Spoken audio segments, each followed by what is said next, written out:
The slow burn sloth may seem innocent at first, but it's been marked as a Keter class for a reason.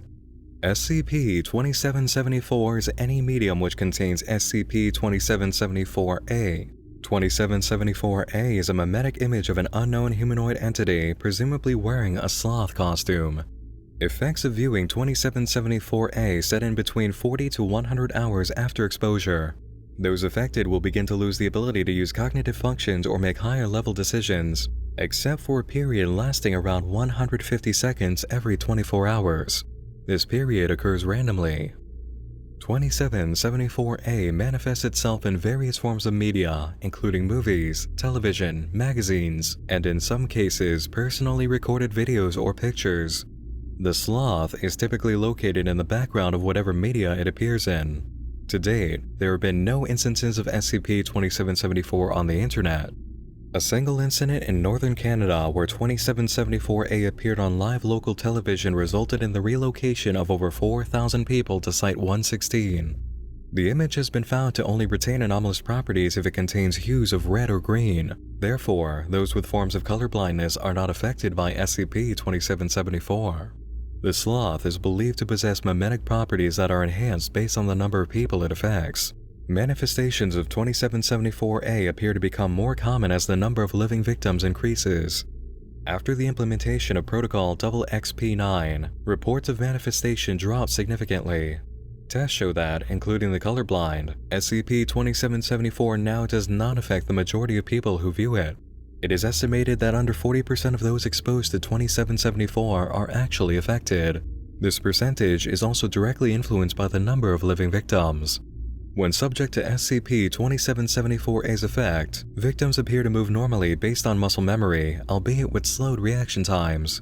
They are very passive and compliant with personnel, willing to answer basic questions and follow commands, though they display a lack of emotion. While they appear conscious, victims cannot control their actions in any way.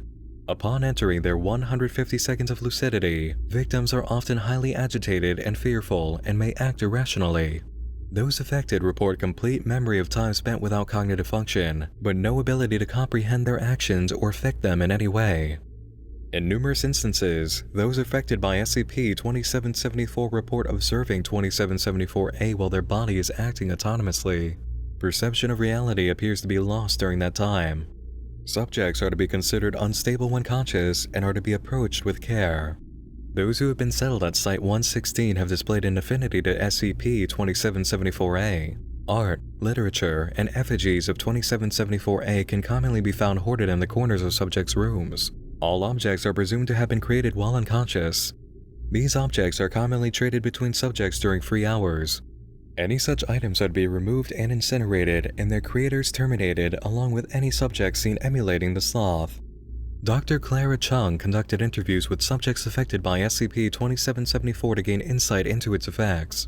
The first interview with Subject 866, David, took place on June 11, 2010.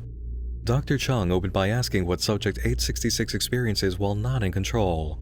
866 replied, "It's like you're being driven around, and you're in the passenger seat, except your arms and legs are strapped down so that you can't move, feel anything in your body either. The worst part about it is that you can't hold a thought for more than 5 seconds. I just want to enjoy being able to control myself a bit before I lose it. When you're stuck there, in your own head, you just want to scream, but you can't.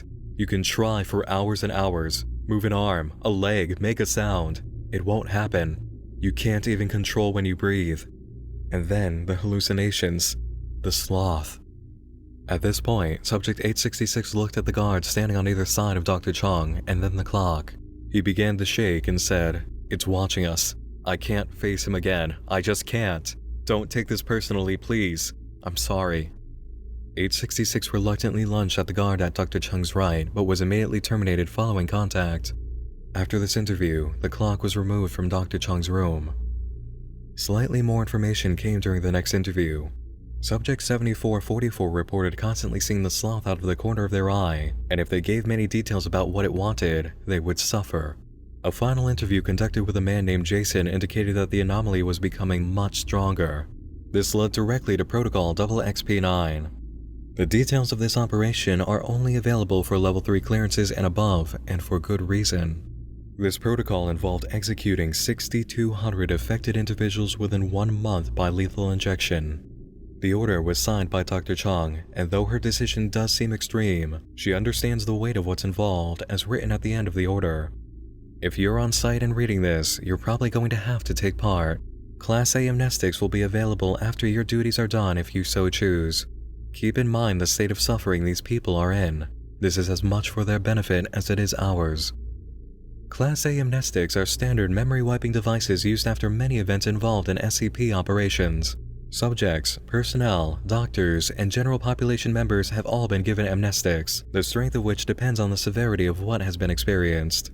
A major reason behind the act of keeping records here is due to the frequent use of these devices.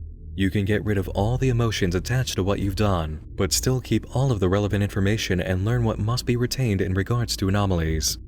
Amnestics